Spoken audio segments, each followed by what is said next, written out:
Good day, and welcome to the final program of the Barbados Genealogy Group for 2020, a very momentous year, a year that we would forget very soon. Thank you for joining us, and thank you for your continued support throughout the year. Today, we welcome back Mr. Sabir Nahkuda, a Muslim author, researcher, and social commentator, to continue his series on the Muslims of CARICOM. Sabir was born in Gujarat, India, but came to Barbados at the young age of 10 with his family. So he can be considered a Bajan. In part one of his presentation, Sabir spoke of the arrival of Islam in Africa and Muslim presence among the enslaved Africans who were brought to this region during the Atlantic slave trade. In his second talk, he focused on the arrival of Muslims among the indentured laborers from India.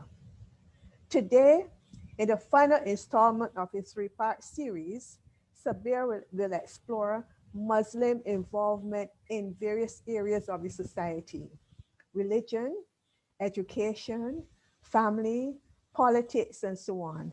But I will leave Sabir to tell you all about that. Sabir, you have the microphone. Let me begin with a greeting of Islam. Assalamu alaikum, and also good afternoon. Once again, Harriet, thank you and the genealogy group for inviting me again to speak on the book Muslims of CARICOM. As Harriet had told you, the two previous lectures, what I talked about. Today, we are going to talk about the formation of places of worship. What challenges did the African Muslim slaves and the indentured East Indians Muslims had in following their culture, their religion, their way of life? Also, how did they educated their children? Did they ever send them to Christian school? And so these are some of the aspects that we are going to explore in today's topic. As you know, most enslaved African Muslims in the Americas and the Caribbean refused to adopt to the culture and religion of their slave masters. They strive to retain their Islamic identity, although many of the African Muslims were Christianized under duress. They only outwardly showed sign of their new faith, but secretly continue to adhere to their Islamic beliefs. They were, as Sylvia Diouf puts it, pseudo-converts. Richard Madden, who knew many Muslims in Jamaica, stated that very few Africans who had received Muslim education renounced their religion.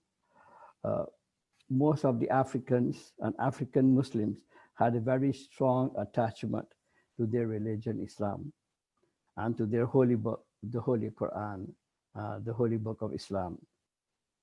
In spite of their harsh conditions of slavery, they utilized various techniques to keep their knowledge of the Quran and Arabic alive. They used various means to acquire the Holy Book, and they seem to have had some success in acquiring these Qurans, and they were in the hands of some of the slaves, including those in Jamaica and in Trinidad.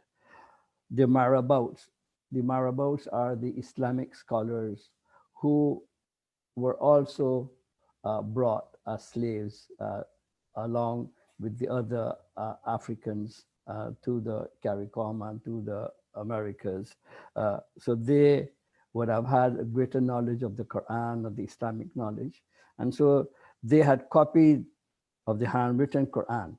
Benjamin Lantern, a Mandingo enslaved in Jamaica, had written the Holy Quran from memory. Because remember, the Muslims, one of their practices of the Muslims is to learn their holy book, memorize their holy book. So today in the world, there are millions and millions of Muslims who can memorize their holy book, the Holy Quran. And that exercise continued and started from the time of the Prophet Muhammad, who received his first revelation. The first revelation was to do with Iqra, read, seek knowledge. And so Muslims continue over the generations and generations, continue to memorize the Holy Quran. And so did the African Muslims. They did the same thing too. Uh, so although in slavery, they still knew their Holy Quran, and that was something that they could not take it away from them. Um, so they had a handwritten Quran, and many of them knew it by memory because they knew it. Mohammed Kaaba, he was one who was sold into slavery in Jamaica. Uh, he also wrote the instructions on the performance of wudu, ablution, and pray for other Muslims, enslaved Muslims. The purpose for him doing that was to make sure that he would leave the education, the knowledge of how to perform their prayer, because before performing prayer, you have to wash your hand and your feet and so on. You remember in Christianity, you read in the Bible that Paul and Barnabas, they washed their hand and their feet before they went into the temple of the tabernacle, temple of the Lord. And so Muslims also do ablutions before they say their prayer. So he left this particular instruction how to perform their wudu. So this is what he did. Uh, in, in Jamaica also, Muhammad Kaaba, who was really born in 1756 in Buka, he was studying to become an Islamic scholar, but then he was sold into slavery in Jamaica. And although he had been separated from his homeland uh, in bondage for over 5 decades, it did not erase Kaaba's Islamic knowledge or his passion to inculcate Islam among African Muslims who had faltered from Islam. So he realized that because of that long period of enslavement, they would have, the coming generations would have lost their Islamic roots, their Islamic identity. And so therefore, he wrote a book called The Treaties on the Purification of the Soul in Arabic in 1834. And this treaty is really a guideline on how to perform the 5 daily prayer and the method of performing ablutions before the prayer as it was taught by the Prophet Muhammad. It also seems that in Jamaica that there were Muslim community who were aware of each other's presence and who interacted with each other in a social and religious basis. The Muslim community would have provided Islamic education to fellow Muslims, male and children. How did they do that? Is something that we need to do more research and find out. Maybe they did it secretly. Maybe the marabouts, the Islamic teachers who were slaves, would have gone secretly to the individual homes and may have educated both the adults and the children about their Islamic faith. In Guyana, the Muslims had already, there is an article written in the Guyana Chronicle newspaper in January 22nd, 2017, which states that the Queenstown Masjid on the Essequibo Coast was built in 1780 by several Fulani tribes of African descent who came from Senegambia. Many Muslims, many enslaved Africans came from Senegambia area, and many of them were Fula. And Fula and Hausa are the 2 tribes that are mostly Muslims. These Fulani and these Hausa tribes from West Africa settled on 3 cotton and coffee plantations, West Tuid and Moka. They were called Fulaman because of their religion and their common language, which they brought from the Fula-speaking area of Senegambia. The newspaper continued to stress that this mosque, this masjid, built by the Fulani tribe on the Essequibo Coast, was the oldest among 4 others. In other words, they didn't only build one, they built 4 masjids, one being in Lima, Ora, Maria Delight, and Jack Low. This shows that one way or the other, in one form or the other, Muslims were steadfast.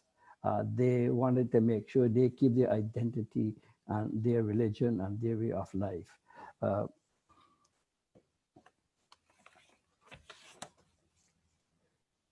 In the other parts of the Caribbean, for example, in Trinidad, uh, you had the West Indian Regiment, which was a British infantry regiment formed in 1795. And they formed this regiment to defend the British West Indian during the Napoleonic War with France. And David Fatmana and Paul Lovejoy, in their book Community of Believers, stated that a significant of minority of the soldiers in the regiment were Muslims. In a sample of 745 soldiers recruited between 1798 and 1808 for the 5th Regiment, whose ethnicity indicated perhaps 24% were Muslims. So there were Muslims in the West Indian Regiment, the British infantry. The 3rd Regiment could conceivably have had more Muslims, they said, since many seems to have taken off a ship from Bight of Benin. There appeared to have been a number of Hausa on board of this ship. And while they were dispersed to various colonies, many of these dispersed soldiers, and many of them who were Muslims, went to Trinidad. So after the end of the hostilities and the cessation of the hostilities, the West Indian unit were gradually disbanded. Hundreds of soldiers were settled in Trinidad, about 340 from the 3rd Regiment alone. And among them would have been many Muslims. Some of the troops from the disbanded regiment were settled in the wilderness area of the northern eastern on the bank of the perennial water Hondo River in the Quarry region of Valencia and Manzanilla. Many of them were born in Africa and they were African Muslim. They were from Africa. They wanted to live separately from the Christian so they could practice their own faith. The British government then gave them 8 acres of land to each person and 16 acres for family. They planted a variety of crops, including rice, yams, plantains, ginger, cotton, and other produce, and which they sold at the Arima market. The British authorities and the missionaries were concerned about the practices of these northern and eastern settlements because they were away from the main settlement. They were in that area, if you want to call it the Manzanilla, Valencia area, more like a jungle bush area. So after visiting the Quarry and Manzanilla in 1841, one of the Reverend J.H. Hamilton, record, he was a rector of the Church of England, and he gave a following report to show what were the Muslims in that area that they were doing. He says, I'm sorry to say that their moral and religious state is most deplorable from the entire want. For a long series of years of clerical instructions, of course, in Christianity, even the outward form of Christianity has almost disappeared among them. Indeed, melancholy to relate, many of them have relapsed into the era of the Muhammadanism, and that is a false word or the usage of the word. There is no such thing as Muhammadanism, and that is what has been said many centuries until the present time. There is no such word. Muslims believe in God. Muslims do not worship or believe Muhammad to be God.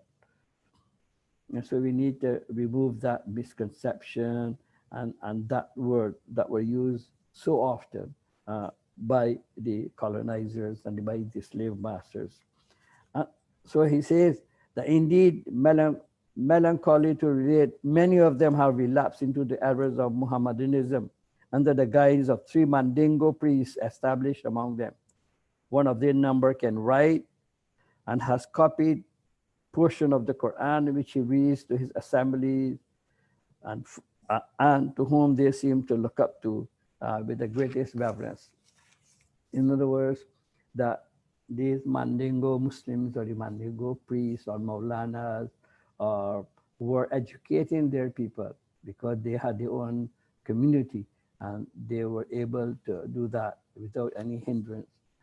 And although they may have had Christian missionary there, I think that did not play any significant role in preventing them from practicing their own faith. Michael A. Gomes, in his book, Black Present, he says that they were practicing Islam openly, signing their names in Arabic, swearing upon the Quran, sharing their resources in close quarters. There is every indication that they adhered to Islamic dietary prescriptions and conducted corporal prayers. So they must have a place where they were praying. It may not be a building, but you could have a marked out place where they would assemble and perform their prayer.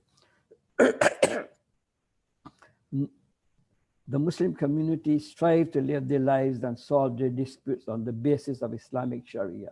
So they have had some semblance of Islamic law. Islamic law does not really mean, as we hear from the Western uh, countries, that cutting off a hand or something like that. Every action of a Muslim is based on Sharia. So, for example, when I wake up in the morning, uh, I know what prayer do I say. When I'm eating, I eat with my right hand and I say Bismillah in the name of Allah. When I finish eating, I say Alhamdulillah. All praise be to God who has given me, nourished me. So all these are part of Islamic Sharia, Islamic way of life. Um, Islamic Sharia also include what is my relationship with my friends and my families, relationship with my wife and my children, my friends.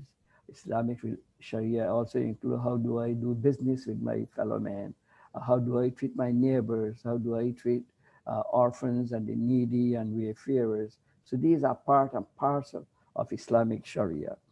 Uh, so the leader of that particular group was Yunus Bath, and he assumed the responsibilities of a judge, adjudicating cases on the basis of religious or secular law as required at that point in time.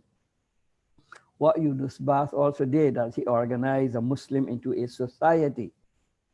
And we are talking about uh, 18th century, late 17th century, where the Muslims who were involved in commercial activities as hucksters and traders could borrow from the society to finance their commercial and their agricultural ventures. Don't forget uh, those Muslims who fought for the British. They were freed slaves, so they could then practice their faith as they want to. Apart from assisting the members with their commercial and agricultural activities, the major objective of the Muslim community was to use the society's fund to buy the freedom of their fellow Muslims. So that part of the earnings from trading as well agricultural profits would be used for the purchasing of individual freedom. The freed individual will then work out an arrangement with the society to repay the money. Based on reports published in the British parliamentary papers suggest that between 1808 and 1834, about 2,956 manumission were granted in Trinidad, and as many as 500 of these were Muslims. By August the 1st, 1834, when the British Emancipation Decree came into force, uh, Jonah Bath was able to boast that few, if any, of his community was still enslaved. So this community, this society would save money and purchase the slave and give the particular slave freedom, and then he in turn would work and pay back the money. Um, After the end of the slavery in 1834. So of course now we see that, yes, that they were Muslims who of African descent, Muslims who were brought as slaves from Africa, were adamant and they were practicing their religion to the best of their ability and under the most severe circumstances. After the end of slavery, as you know, in 1834, they started to have a system called the indentureship system, which was developed to replace the African labor on the plantation. So from 1838, thousands of indentured East Indian labor were brought on a 5-year contract basis to work on the plantations. There were 80% of these indentured laborers, they were Hindus, and about 20% were Muslims. Muslims came from the north of India, Uttar Pradesh, some from Bihar, and then you had others who were coming from West Bengal, Bihar. They had some coming from uh, Chennai, Tamil Nadu, and so on. But lots of them would have come from the northern of India, Uttar Pradesh, and all those areas. Uh, but these indentured Muslim, of course, they came on a contract basis. Um, Also brought with them their religious books, their beliefs, their customs. They brought along their holy books, the Holy Quran, and people from the north of India, they speak Urdu. You find today Urdu is spoken by the Muslims of Pakistan, Muslims of India, and wherever Muslims are around the world, you will find many Muslims would speak Urdu. It is a combination of Farsi, Persian language. Uh, and so now you will find many older generation, elder generations are really speaking. But they also have classes and instructions in the Urdu language. Many books prior to the 21st century were really written in Urdu for individuals to become Islamic scholars and so on. But now you have them translated into many various languages. So they brought along their Urdu books and their Persian books and their Quran and the books of the Hadith and so on. And as soon as they settled down in the plantations, they started to build a masjid with their meager earning. They would help each other building their masjid. So they also play next to the masjid. They would have also built a place for their children to go to madrasa or maktab. That is an Islamic school that they would also want to educate their children into their religion and their way of life.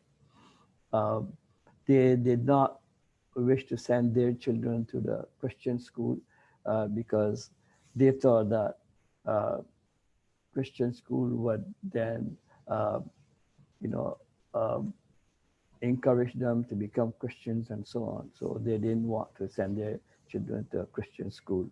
Uh, so they started to build their own places of worship and started to pray as time permits, because they were working from 6 o'clock in the morning until 6 o'clock in the evening.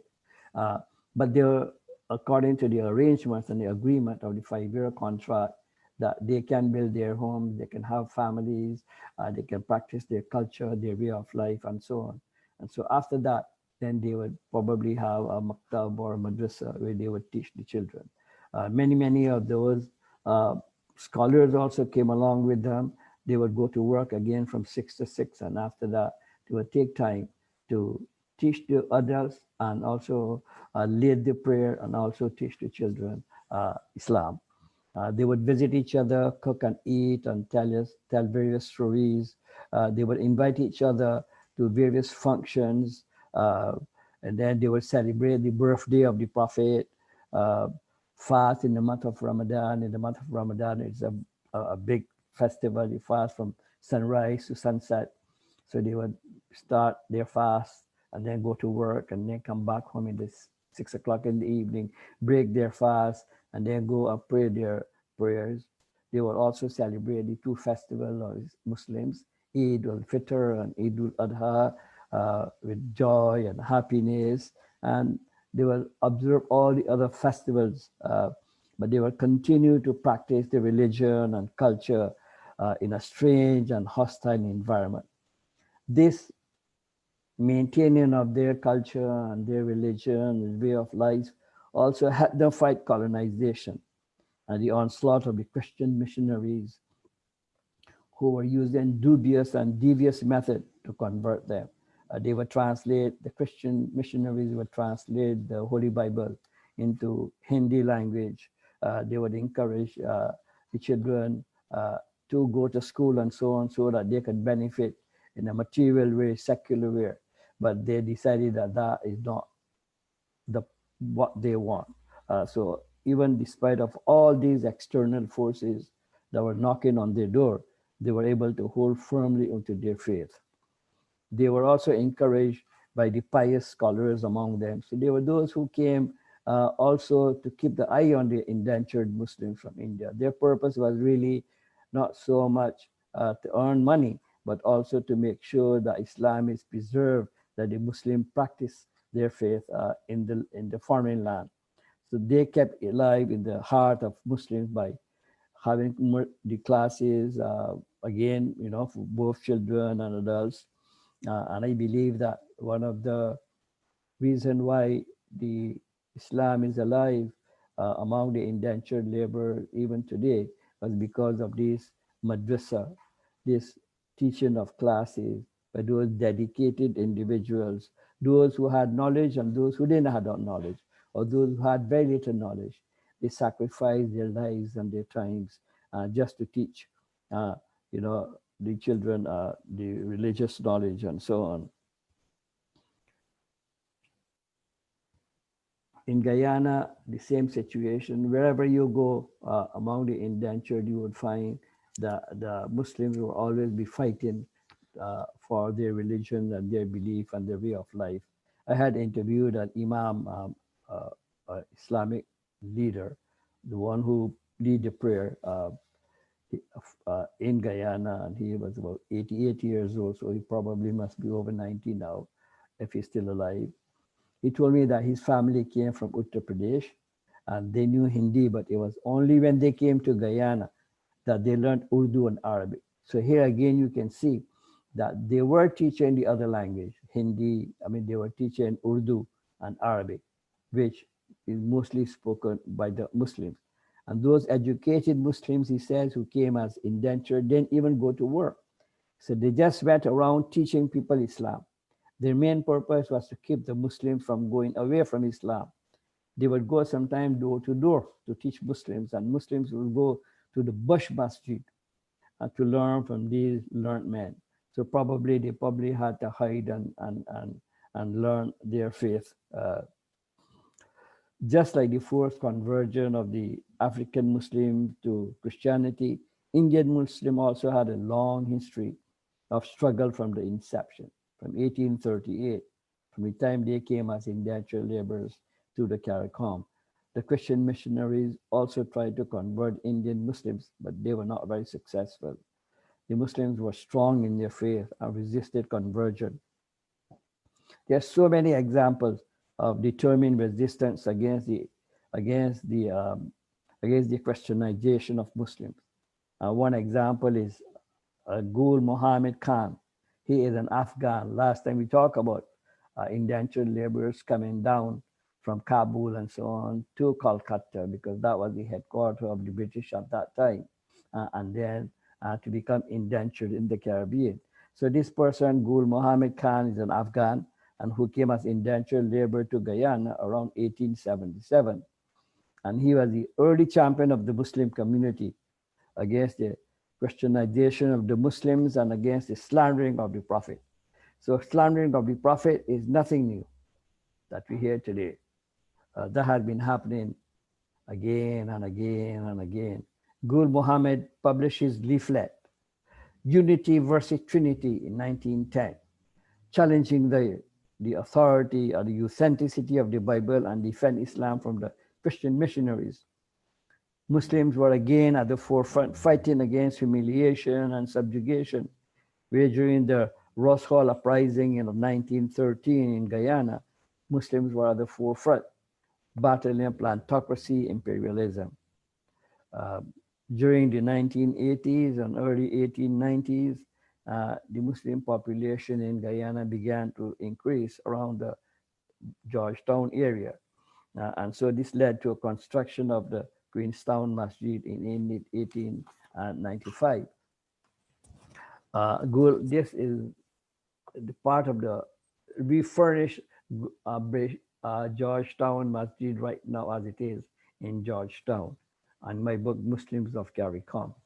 Gul Mohammed and others, they donated the site, and Queenstown Masjid was constructed and completed around 1895. Muslims also formed many organizations. Some of them, for example, in Guyana, were not formed on the basis of sound planning or clear aims and objectives, but as a reaction to a particular situation. Even today, Muslims seems to be more reactionary than the proactive.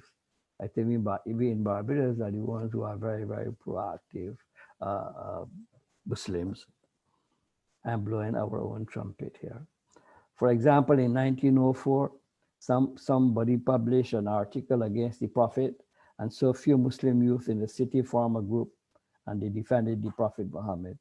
So there was a reaction of, to something that happened, and that's what caused them to form, you know, organization. Subsequently, in the 1930s, a white doctor performed a post-mortem in the mosque at East Coast Demerara, and the Muslims were very upset and protested. The Muslim community around the Demerara area, and the post-mortem in the masjid and hijacking. They were also hijacking the Shia festival of Jose by the business groups. And that inspired the Muslims of Guyana now to form an Islamic Association of British Guyana in 1936. So this was more like a reactionary move. And then later on, the same organization also gave Guyana its first Islamic journal called Nur Islam in 1936. Nur Islam meaning the light of Islam in 1966. Around 1949, the British Guyana Youth called MYO was formed, and then the MYO also have a good piece of land around Georgetown. And then when the Central Islamic Organization of Guyana was formed, they played a very crucial role in helping the CIOG. In 1949, Haji Ramjan, one of the leading member of Guyana, and others went to perform their Hajj, to pilgrimage. And they met the Maulana Abdul Alim Siddiqui, a scholar, an Islamic scholar, and they,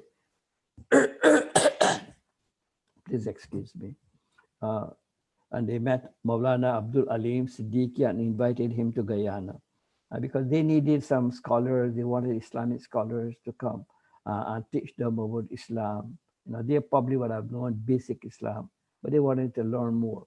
So this was a good opportunity for this few individuals who have gone to perform Hajj from Guyana in 1949 and meeting this Islamic scholar and asked him to come and visit Guyana. So he did visit Guyana in 1960s, and he had a tremendous success in imparting Islamic knowledge to the Muslim community. Later on, some of his family, like Nurani and Maulana Ansari, they came from the Alimia Institute in Pakistan. They also came to Guyana. They were invited, and they also had a very positive impact on the Muslims. These scholars emphasize the importance of the continuation of tradition and culture brought by the early Muslims from India. So this is a continuation, making sure that you keep Islam alive in the Caribbean and in the Americas. And the Alimia Institute also provided scholarship to Guyanese Muslims. And they also went to Pakistan to pursue higher studies in not only religious education, but also in secular education. So some of them would have gained degrees, BA, MA, in other fields apart from Islamic education.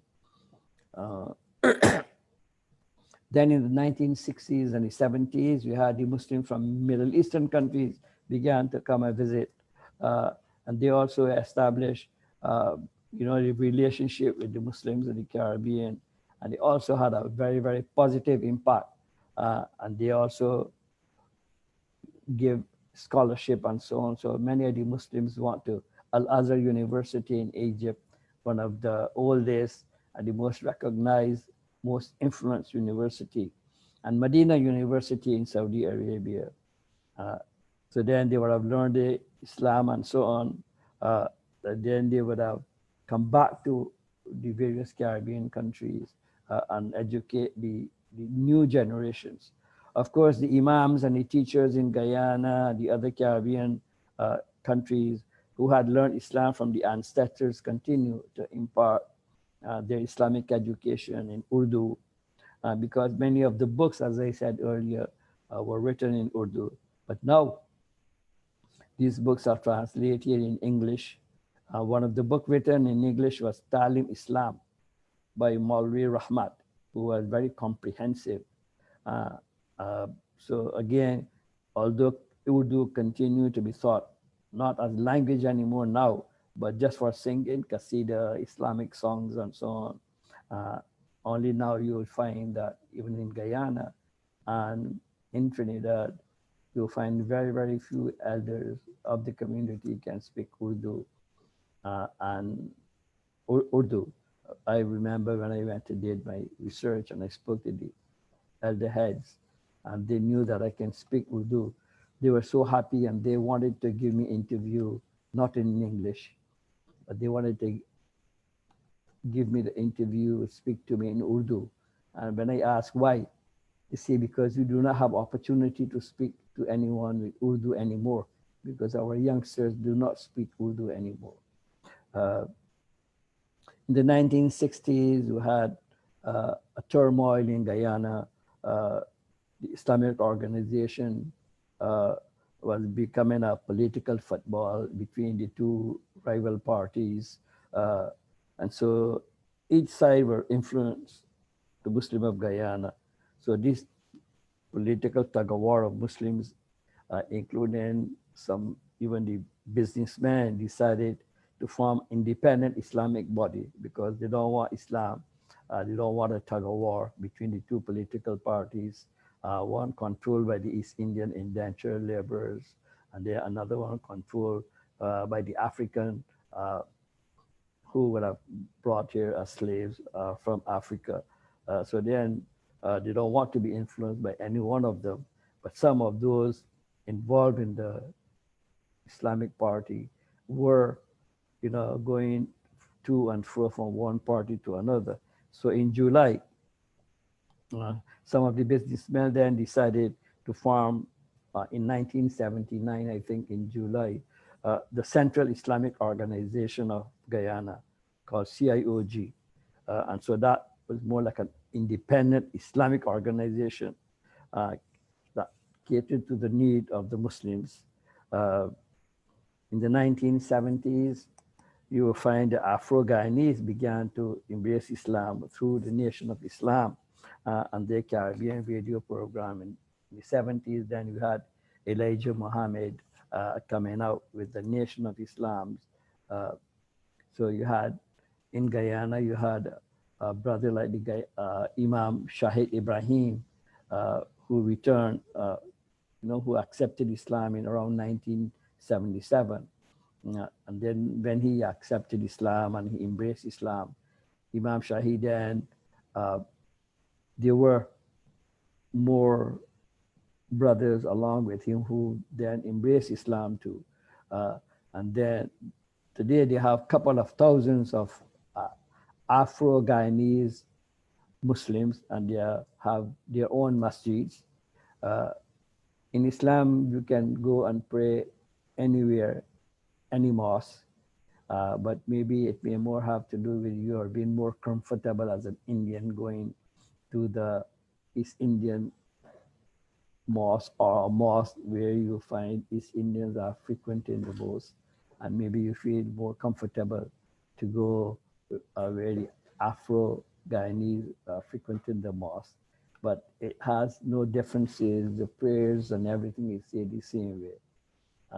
So it has nothing to do with discrimination, or it has nothing to do with racism in any way. So there are some African or Afro-Guyanese dominated mosques in the Golden Grove, and they have Muhammad Masjid. There are 4 or 5 of them, and few of them also in Georgetown too. Now the new phenomena is that since 1980s, you will find some Amerindians also have built Islam, have embraced Islam, but it is a trickle. And so you'll find both the Afro-Guyanese and the Indo-Guyanese Muslims, they go now into the hinterland and they talk to the Amerindians about Islam and so on. And so you'll find that they are also slowly embracing Islam. And these are the kind of effort that the organizational structure from both sides, from the Afro-Guyanese and the Indo-Guyanese Muslim side, are making, striving to make some effort to educate and enlighten, to propagate, to remove the myth and misconception that has to do with Islam. In Jamaica, they were also among the indentured laborers that came. They were also Muslims too. And about 4 decades after the arrivals of the indentured laborers into Guyana, they built the masjid around 1957. And it was built by Muhammad Khan, who was born in India in 1892 and came as an indentured laborer at the age of 20 years old. And Muhammad Khan was posted at various estates because of his agitation against the injustices meted out to the indentured workers, especially to the Hindus. So he was kind of an activist. He also spoke out against the evil practices of the white plantation owners who were exploiting the Hindu women to satisfy their sexual desire. He was a protector of these women and their dignity. He considered his duty to fight against oppression and injustice. And so this Masjid al-Rahman came into being when the School of Medicine at the University of the West Indies were established about 17 miles east of Spanish Town. And there were many Muslim students coming to the University of the West Indies from Guyana, Trinidad, even Barbados. We had one or two of our students, Muslim students, going to study medicine to Guyana. And so they had no functioning Muslim community. And so when they went around looking for a mosque or masjid to pray, there were no masjid to be found. So they met Muhammad Khan, and at that time he was around 66 years old. They encouraged him to see if he can build the mosque, and he donated the land, and he also built the mosque for the people, for the Muslims. There were not much Muslims left at that time. Seeing that, another Muslim then started to construct a second mosque they call Masjid Hussein, and that was constructed in 1958, excuse me, at the 3 River Miles or 3 Mile River around Westmoreland. And a gentleman named, an indentured Muslim named Aja Gulab, who came from, again, Uttar Pradesh at the age of 7 years with his father, Lal Muhammad Gulab. So the Islamic Council of today, there is the Islamic Council of Jamaica, and it's a registered body. And there are also many other mosques in Jamaica, and there are Islamic organizations. They also run a kindergarten school where you have both Muslims. Actually, majority of the non-Muslim children would come because of the way how they are being conducted, their education and so on. Discipline plays a very, very important role.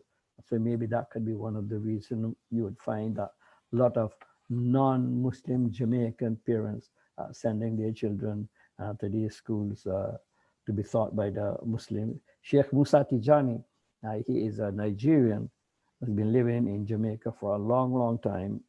He's the head of the council, and he was also appointed, he was appointed around 1989 by the Ministry of Religious Affairs of Saudi Arabia, and one of the directors of the Islamic Council of Jamaica. In Jamaica, there are about 5,000 Muslims. 95% will be Jamaican. They will be of African descent. And Jamaica is really a unique cultural and a very receptive.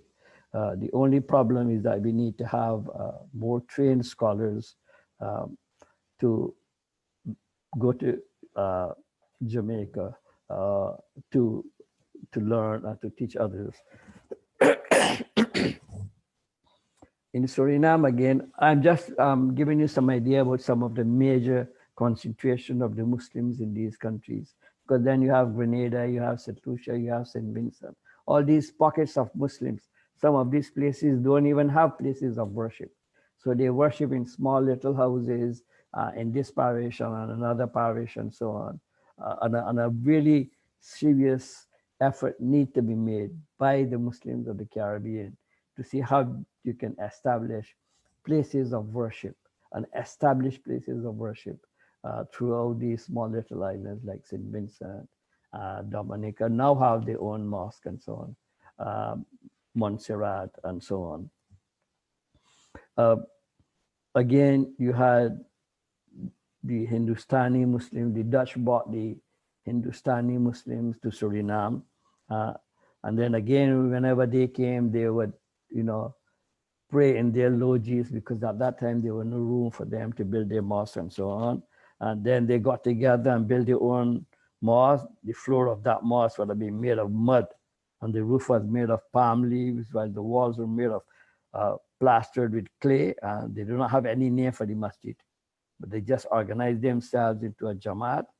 I don't think that they were given permission to pray during their working time. But then during their free time, they would meet each other just like all the other indentured Muslims would do and tell stories and cook up. They also had teachers who came with them. And then if they didn't have, then those among them who had some knowledge of Islam would teach the others how to read and write. And they would also teach the children how to read and write and to learn the Holy Quran, how to pray, and so on. The Hindustani Muslims also were not that educated in their faith. And so what happened is that because they came from India, the Qibla, where you are facing the Kaaba, where you are supposed to face while praying, they deviated far from facing that particular direction. In fact, as much as sometimes 75 degrees away from the correct position. But then when they were told that, and they did that for over 100 years, they were facing the wrong direction because of lack of knowledge. But then when they were told that, they were facing the wrong direction, they immediately changed their position. Hindustani Muslims, because remember, in Suriname, two types of indentured laborers were brought. The Hindustani, which were the Indian Muslims or Indian indentured laborers. And then around 1890 or so, then they brought the Javanese Muslims from Indonesia. And so these Hindustani Muslims, call them so you separate the two Muslims, you call one Hindustani Muslim, the one who come from Hindustan, India. And then the Javanese Muslims are called the Javi Muslims, who come from Indonesia, certain part of islands of Javi and so on. And so Hindustani Muslims have their own organization. There's a big one called the Suriname Muslim Association, which was established in 1950.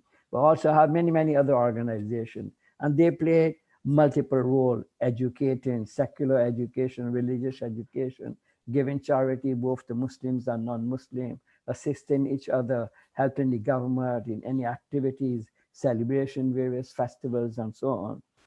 So the Javanese Muslim came around the 9th of August, 1890, and they were brought to Suriname on same contract basis.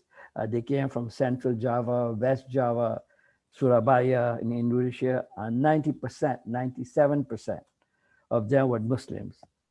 Some of them also came on their own in 1939.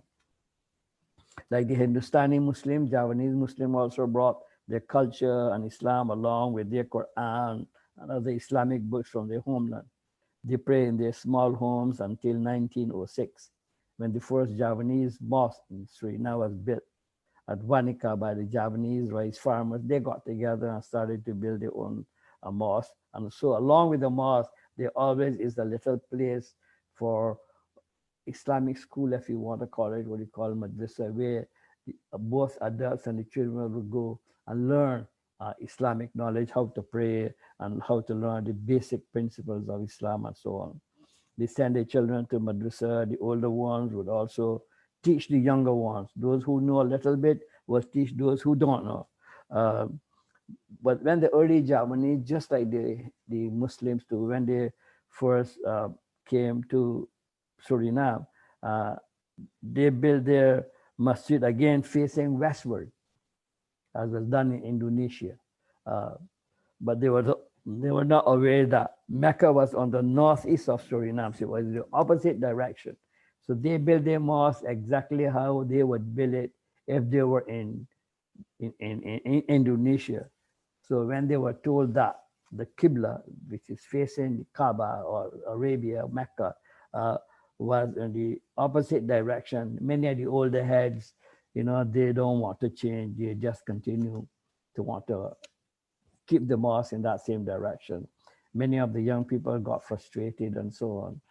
So then they broke away from those older heads and their mosque and built their own mosque, building in the correct directions, opposite.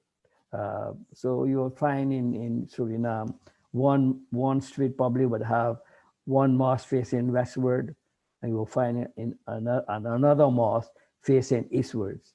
But that is how it is. But that practice is slowly dying out as soon as more and more young people are getting educated and so on. Since 1970, the Javanese Muslims, they have established their own foundation, like the Islamic Association of Suriname, Federation of Islamic Congregation. So they're now very conscious of their children's education, both religious and secular. So what they also do too, because of the assistance with the Indonesian government, they have also been given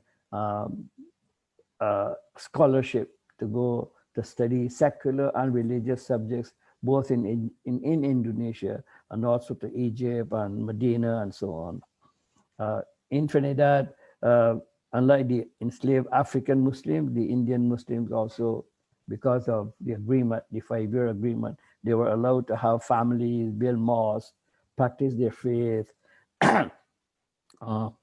So these are the kind of things that they would do, the Muslims would do. Muslims were always, whichever Caribbean countries you go to, were always very, very keen about learning their faith. Some of them will leave their homes and walk for long distance to another villages and so on to learn and see if there's any knowledgeable person from whom they would get their knowledge and so on of Islam. Muslims in Trinidad also depended a great deal on the arrival of the Islamic missionaries. Many, many missionaries came to Trinidad also from the Indian subcontinent. They were blessed with various scholars. Some of the missionaries, pioneers, people like Yaqub Ali, whose father, Bahadur Ali, who came on the first ship, Fatal Razek, in 1845, and he sent his son Yaqub at the age of 12 years old. So this Bahadur Ali sent his son, who was 12 years old, back to India to learn Urdu, Arabic, and Islamic jurisprudence. And then he came back again, well qualified, and did a human service to the people of the Muslims of Trinidad and Tobago. You had again another Afghani, Syed Abdul Aziz. He came in 1883 from Afghanistan and become a prominent person among the Muslim community. In 1893, he formed the East Indian National Association, the first organized Indian pressure group in the British colony, and was president for many years. And in 1898, he formed the Guardian Association. And in 1907, he was confirmed, he was made an Islamic judge. He was very, very active all over Trinidad. He built many, many mosques and so on. He also instigated and very active advocated for the recognition of Hindu and Muslim marriages by the unification of the majority of the Muslims in Trinidad and so on. He was also the founder of one of the first associations called Taqiyatul Islamic Association. That happened in 1926. Muslims continue to play a very, very important role. They had many organizations, the TIA, they also had ASJA, the Anjuman Sunnatul Jamaat Association in Trinidad. And they also had a lot of missionaries who would come and they translated the khutbah, the sermon from Urdu to English. And so that was also a plus for the Muslims of Trinidad. And there was a gentleman named Maulvi Nazir Ahmad. And so he was the first one to start a first Islamic primary school called El Socorro Islamic School uh, in El Socorro Road, San Juan, and on a rented land on March 2nd, 1942, where Islamic education along with secular education was given to about 300 children. And he would ride his bicycle far from Debbie, almost like to San Fernando, to El Socorro, to pay the teachers. And in 1949, El Socorro Islamic School became the first non-Christian dominated school, non-Christian denominational school to be granted state assistance, which was organized by the late Noor Ghani. So now you will find in Trinidad and Tobago and in Guyana and in Suriname and even in Belize and so on, you find that there are Islamic run schools, but with government funded. They are government funded Islamic run schools. Now in Belize, for example, you will find 90% of all the students are non-Muslims. And yet the school is run by the Muslim school board and so on. They form many, many organizations. In Trinidad, you have the Islamic Missionaries Guild. And then you also had the Afro-Trinidadian Muslims. They also formed many, many organizations. And in 1982, the Jamaatul Muslimin, led by Yasin Abu Bakr, and then another organization called Al-Mawahideen, led by Bilal Abdullah, the Trinidad and Tobago arm of the New York-based Darul Islam movement, led by Abdul Haq, and a small number of other Nation of Islam organizations. They had a series of meetings. So they were small organizations in Trinidad at that time, Islamic organization. So what they did is that they held a meeting to unify the whole group. And so the result was that then they formed the Jamaatul Islam, Jamaatul Muslimin organization, which had belonged to Yasin Abu Bakr. So they kept the name Jamaat al-Muslimin, and Yasin Abu Bakr remained the head of that organization. There were other organizations afterwards that were formed in Trinidad and other parts of the Caribbean. But also there were, again, some of the brothers break off from the Yasin Abu Bakr group, especially after the coup, formed their own. There were then lots of Davo organization. One of them was called the Tabliki Jamaat organization. And that was a movement that was launched in Nizamuddin in Delhi. And their job was really to educate and wake up the Muslims from their slumber so that they could become better Muslims and so on. And that Tabliki Jamaat was introduced into the Caribbean by Maulana Yusuf Piprawala. He is in Barbados. He came from India, Gujarat. He came in 1965, and within the 10 years, it spread all over the Americas and over the Caribbean and so on. And that Jamaat also, that Tabliki movement also played a very pivotal role. It causes many, many Muslims to send their children to other parts of the Muslim world to become Islamic scholars and so on. And so today you'll find that in Trinidad you have Darul Ulum, that is an Islamic school, Islamic college or Islamic seminary, where they teach secular subjects, but at the same time they made people become Islamic scholars, both male and female, and many of them learn their Holy Quran and so on by heart. You also have other activities. We have various other parties throughout the Caribbean that play in a very, very important part. We have uh, the Association of Islamic Communities. And then what they did is that they used to have their 1 year course where they will have students from various parts of the Caribbean, take them to Guyana, teach them, and then they would go back to their own respective islands, to the respective countries, and teach their people, their local communities about Islam and so on. Um, so Muslims in various parts of the regions are contributing significantly to the development of Islam and Muslims in several fields. In Trinidad and Suriname, you also have the Islamic financial instrument and institution that have been developed and caters to the interest-free economic needs of Muslims. In other countries, they have got involved with the political process, and many of them have held position in government. We know during the time of Eric Williams, you had Kamaluddin Mohammed, who has been the deputy prime minister, a minister of CARICOM affairs. And you also had in Guyana too, they would join many of the existing political parties, but I have not really seen a vibrant Islamic political party. Same thing is in the Suriname.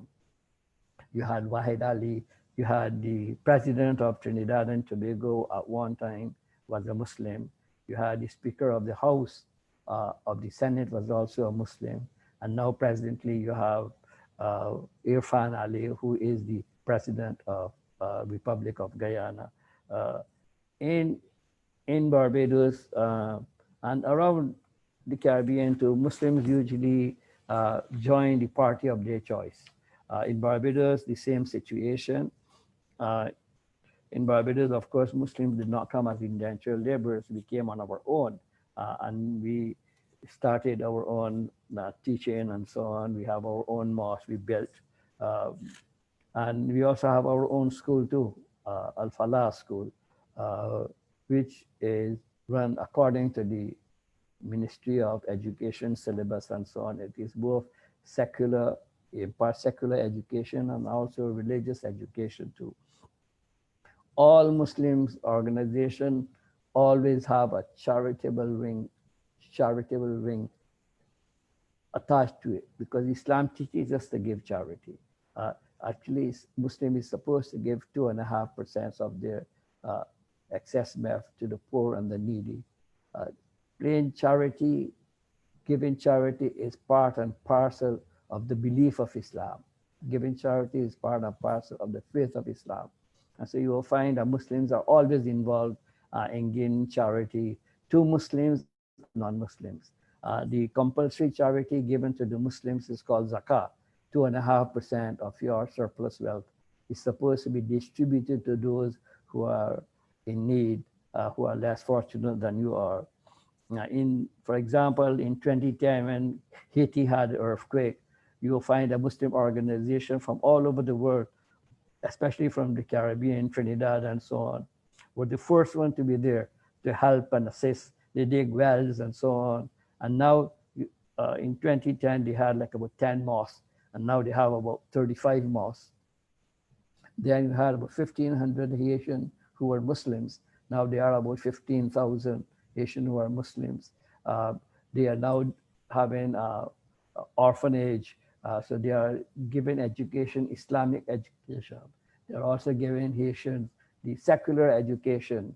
So these are the type of thing, the type of role that the Muslims are playing, both secular and Islamic education. And most importantly, that they are doing their best to see that they can live together along with the community in a peaceful manner. Thank you so much. And before I close, let me say that I am happy to say that both of my books, Bengal to Barbados and Muslims of CARICOM, are now available on Amazon and in a Kindle version. So anyone who wish to purchase can do so. To all of my Barbadian brothers and sisters, have a happy, happy independence. Thank you so much. Thank you, Sabir. Thank you so much. I think that your three presentations taken together gave us a very good um, idea of the Muslims in the Caribbean, from slavery to present day. The floor is now open for anyone who wishes to ask a question or make a comment. We have one question from our Facebook Live stream. If you,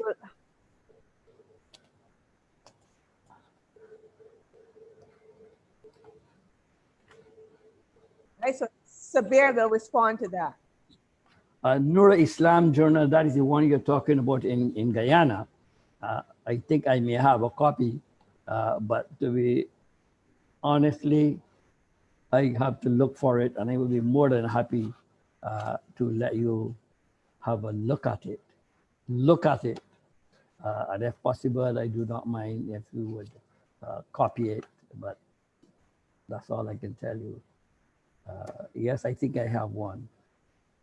It was basically who would have been the first people who would have formed that particular organization, because it was at an embryonic stage. You had a lot of the leaders of the business community who were involved in it and so on. And there were a lot of scaffold at that time, earlier stages in the development of the Muslim community in Guyana, as it had happened to other parts of the Muslim community too. So they have formed that. And I think that they have so many other journals and so on. But I think this particular one, I think I should have it. Someone had given it to me when I was doing my research in Guyana a few years ago. And I would be more than happy. And you can get my cell number, or Harriet should be able to give it to you. Or you can look me up or go on my Facebook, Muslims of CARICOM or Bengal to Barbados, and request.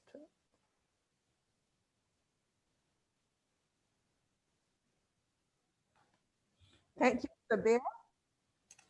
Any other questions or comments?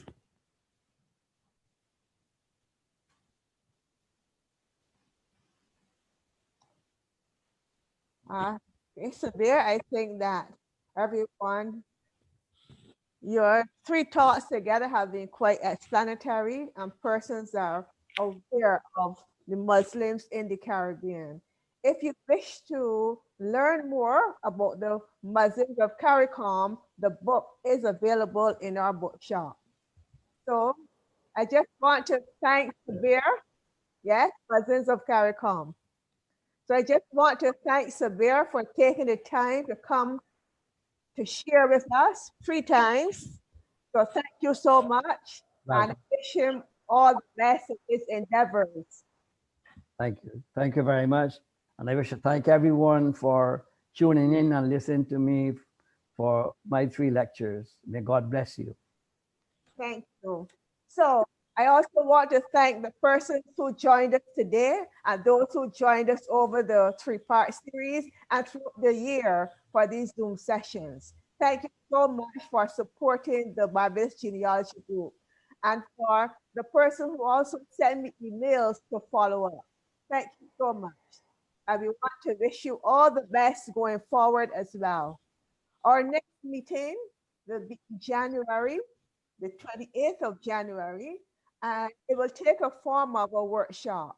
Because of COVID, we cannot have a face-to-face workshop. So we're going to have one on Zoom where we will introduce persons to familysearch.org. Persons who do their family search, focusing on Barbadian families, know that familysearch.org is valuable. So they're going to have that workshop facilitated by Nicholas Mears. So thank you again for joining us today, and I wish you all the best for the festive season, and stay safe. Bye from our Genealogy Group.